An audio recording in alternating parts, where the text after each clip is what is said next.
think of your very best superhero, that's Lord Herman Ouseley. The players of today should be thankful. He built a foundation that gave people confidence and belief.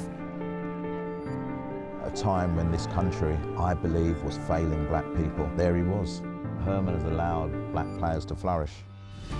He's allowed them to go on the field of play and feel confident about themselves. Today's player should be very grateful to the great man. Sometimes, out of the most extreme adversity, you were looking for the good, and the good was Lord Herman Ouseley.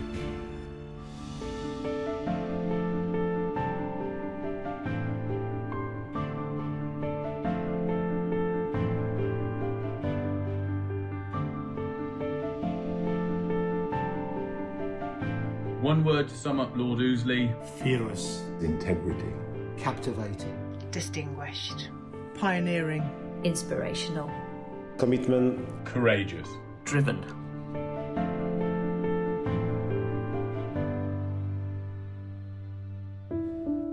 Although Kick Racism Out of Football is a campaign organised by the Commission for Racial Equality, it has the full backing of the professional footballers, especially those players who've experienced abuse. The clubs have responsibilities to identify perpetrators of such antisocial behaviour, to eject them, to ban them from going to clubs. They can make very positive statements about who they welcome at football and who they don't want, and that's what we're looking for, because some clubs have already done it.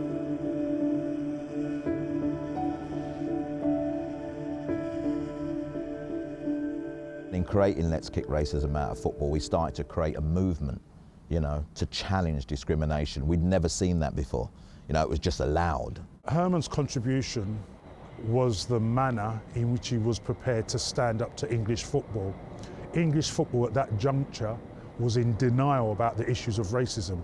I don't know if you remember the image, it's from 1988 and John Barnes backflicking that banana off the pitch at Goodison Park. I think that energised Herman into what we are today. A lot of those players from that period of time, if we talk about the Cyril Regises, your Brendan Batsons, John himself, a lot of those would have appreciated what Herman was doing. Walking down the street, they had a national front, you had people being racially abused, and you got on with it, because of course this was the way life was. So it's difficult to try to explain to younger people what it was like back then, but this was a feature of life.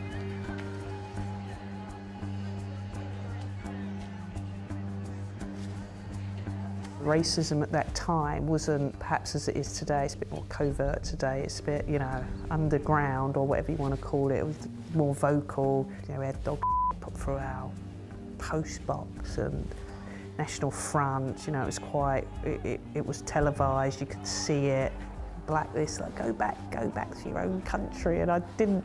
It was only years later that I actually understood it. I became an ambassador for Kick It Out, where you go into schools and you go and sit on panels, and it's allowed people of colour to have a voice that probably never had before. So it wasn't just about the racism piece and the colour and the suffering of black people that we've had all the years. He tried to address that, but it was also about talking about females in the game and opportunities.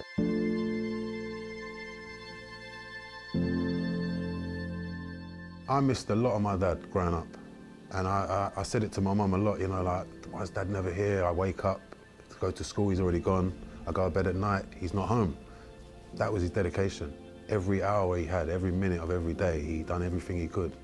And he committed his life basically to change. I remember him telling me about receiving bullets in the post. He used to get late night calls and people just hanging up and saying, stop this, you're going to get hurt, your family, you're all going to be in trouble. I think in his head, he had his passion and his desire on the change he needed or wanted to make for football, the community.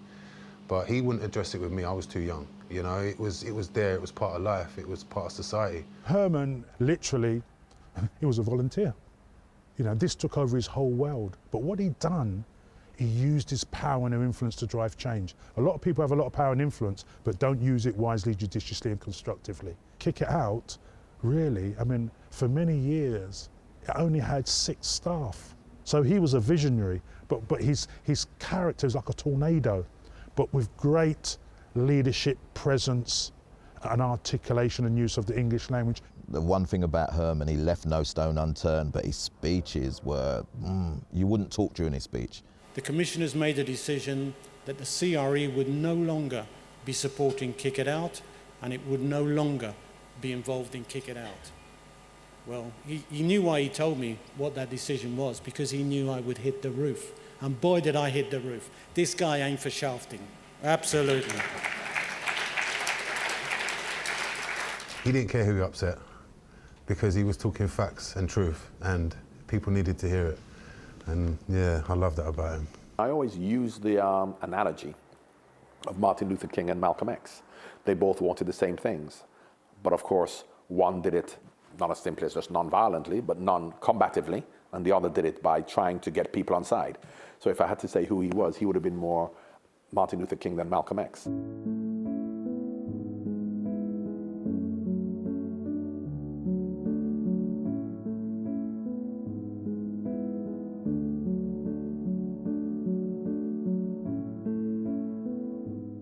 If anybody dies, there's always a tribute. You don't even have to ask. And football went silent when my dad died.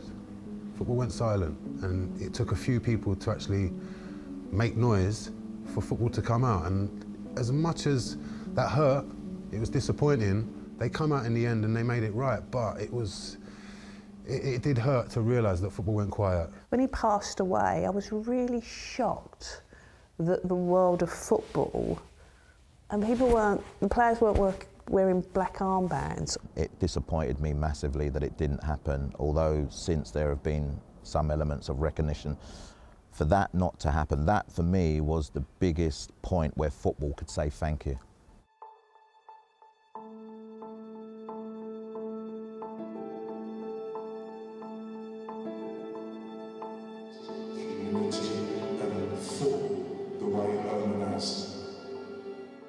Thank you for your years of hard work, and we're sorry to see you go. And then raise awareness in the current players that that's the guy. There'll be many people now in positions that if it wasn't for Herman, those positions wouldn't have been created.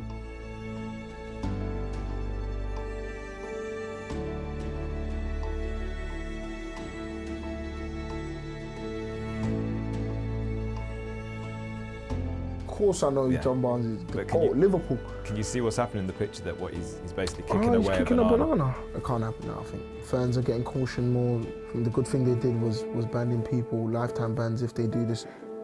It's good that stuff like this is slowly stopping, but that we need to create an environment where everyone feels safe and everyone feels welcome. Because this is not what football's about. People come to see goals and enjoy. Now I'm so thankful for him, you know. For him being able to create something like this for us players to be safe. God knows what would have happened if he wasn't here, you know, or if he hadn't had the confidence or boldness to stand up and fight this issue. We don't know what would have happened, not just to us players, fans.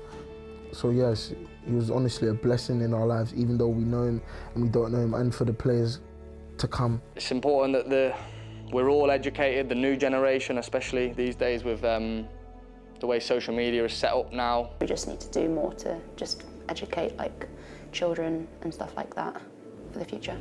I think the growth of Kick It Out has been really key over the last few years, and something that, you know, as players we're all behind, and we want to keep seeing it grow and keep changing the game of football. If my son grows up playing football, I'll make sure to mention him so he knows why he can play football freely now. So, without Lord Ouseley, there would be no Kick It Out. And we're determined to continue the great work he started. His legacy should be as a pioneer of tackling the issue of racism to make opportunities for black people. The legacy that he leaves is quite incredible, because today we are seeing a totally different world when it comes to racism in football. If ever there's going to be football statues put around to people who've made such a big impact in the game and have done so much, then Herman Ouseley, I'm sure, will be up there as a candidate to have his statue put up somewhere. I would certainly back that campaign. Herman was a true inspiration to many, a true leader.